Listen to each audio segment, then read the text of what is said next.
Hey, welcome to A Foreigner in the Philippines. Well, today reminded me a little bit about home. Well, where I was born, home. This is actually my home now. The Philippines has welcomed me in, has afforded me a place to live, and very importantly, a place to be happy, to be fulfilled by the work that we do with my wife Beth. I am fulfilled now more than ever before, and meeting with Mark today, Mark hails from Birmingham, which is in the Midlands. That's where he was born, in the Midlands of the UK. And of course, what always comes up in these talks that I ever have with my compatriots, and that is, what do we miss most about the UK? Well, for me, because I was a professional musician, I always think of myself as being occasion challenged. In other words, I'm not a great one on occasions, because, and for a very good reason, my work included all of the high spots in other people's lives, which are being entertained, being on stage as a job. And when would you be on stage? Well, when do people who work in bands work? Well, they work on other people's birthdays, at other people's weddings, anniversaries, parties, nights out. I worked a lot in clubs in London. I worked a lot in some pubs, and you get kind of used to the fact that you're there on a festive occasion. So when it comes to the point where you are going to enjoy yourself, it's, for one thing, it's usually when everybody else is at work, so it leaves you free during the day. And if you've got a motorcycle or a car, you can go to places and that normally might be a bit hectic and busy and full of people, and you can go and enjoy those places without having the bustle of too many other people. Although obviously you need some people there to create some kind of an atmosphere. But the thing that I miss most, I'm not any kind of sophisticated type with a grand education. No, that's not me. I count myself as being more of a common man. In fact, that used to be my catchphrase, was that I'm a common man living an uncommon life. Some people say, don't call yourself a common man, but there's nothing wrong with that. Nothing at all. Nothing wrong with not forgetting your roots. You don't have to obey every one of the old sayings or rules from those times, those early times, but remaining grounded is a good idea. But what do I miss? Well, certainly I don't miss the pubs, because that was work for me. I never did the expensive clubs, but I played in them. I don't think of birthdays. I don't think of any of those things. So what do I miss? I really miss common things. I miss that in London especially, you can always find a great Indian restaurant, so great curries cooked by genuine Indian people who know how to cook their own food. But then I also miss, and when I visited my son and his fiancée a couple of years ago, they were set, I guess, to take me to a fancy restaurant, which is what they would do if they were going out to celebrate for a nice dinner. But I wanted to go to somewhere where actually I wanted to go to a working men's cafe, what we call a cafe, and that's what I would like to do. And so they took me into such a place, but even that was a little bit fancied up. But I was able to have what I miss a lot. I mean, apart from good Chinese food, apart from good Indian food, I actually like a working men's breakfast. So what's a working man's breakfast is what a lot of people would call, and I used to call it as well, a heart attack special. Okay, now I'm challenging the powers that be on that, so I should say that I'm really joking on that. But really, you couldn't keep on eating that food every day, I don't think. But what would a working men's breakfast be? Well, in the UK, not known for its cordon bleu, which is French of course, meals and cooking, which is very rich and takes a real chef.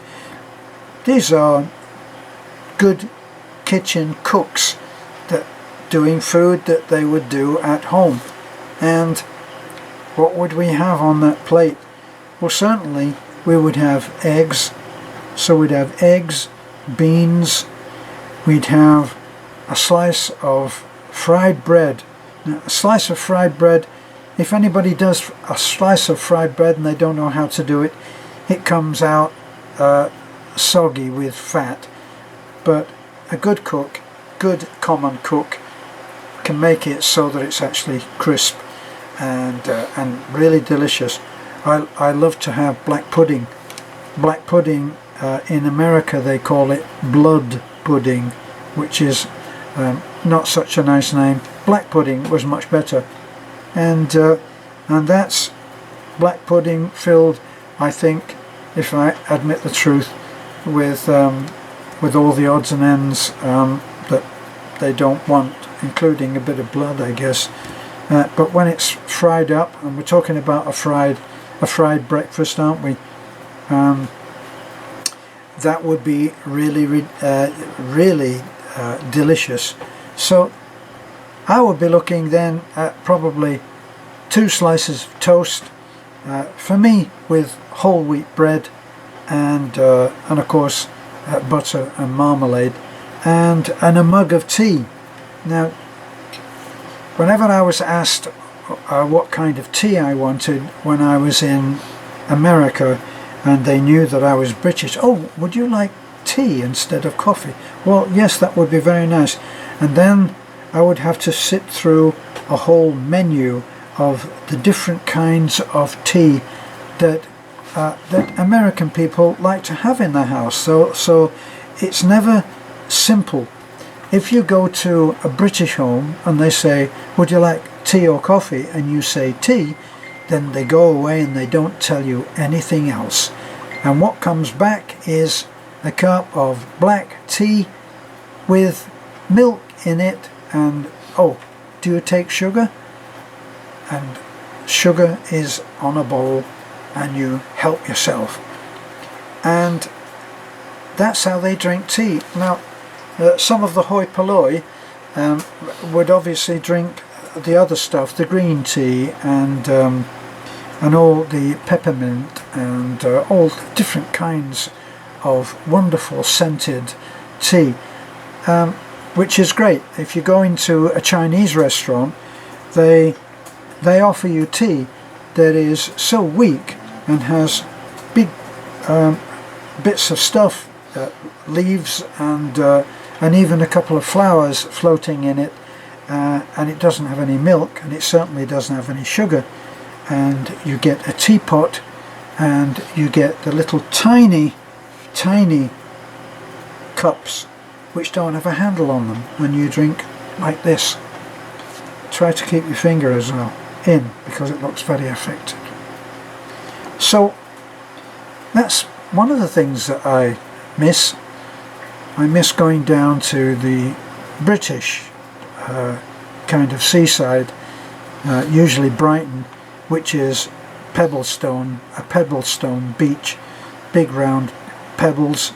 Absolutely crucify your feet if you try to get from your towel to the sea. It's not fun, and yet there's something about that. You've got a pier, and there's something about the British seaside.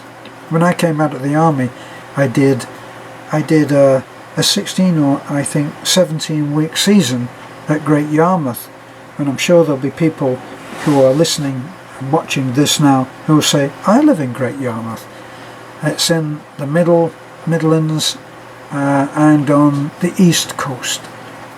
A fun place, very fun place, and that was a memorable time in my life. I came back from there, came back to London, and very soon I was doing another season at what was then the Olympia, and the Olympia apparently has been demolished now and something much grander is in its place. But back then I worked in, I was playing trombone in the Circus band in Olympia, and we did a long season there, and I was sharing an apartment, we call it a flat, which was even then it was a grand way of describing what was really just a bedsit, right? And expensive enough, but we lived in Earl's Court, and of course I could walk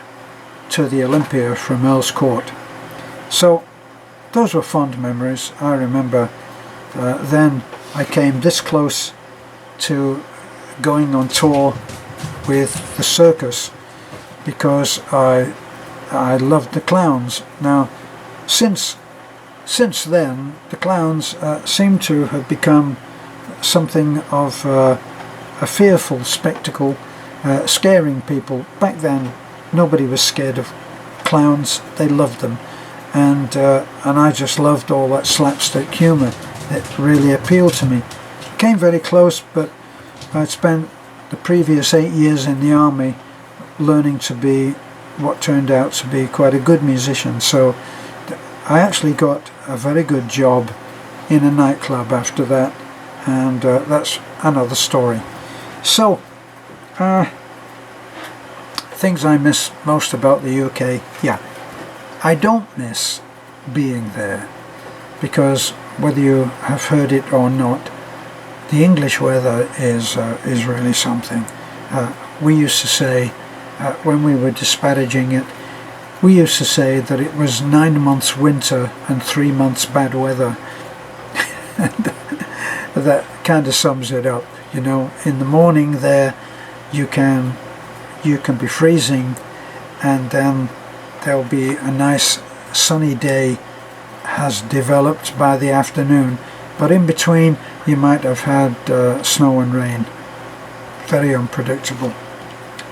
Thanks for looking in. Don't forget to go over and subscribe to our Terence Beth Martin Giving Hope Inc. channel. That's where we need your help and your support. Give us your subscription, give us some of your time, and look at the videos there. We're showing a lot of the very recent work that we're doing right now. Some of it is heartwarming and some of it is interesting. So, bye for now.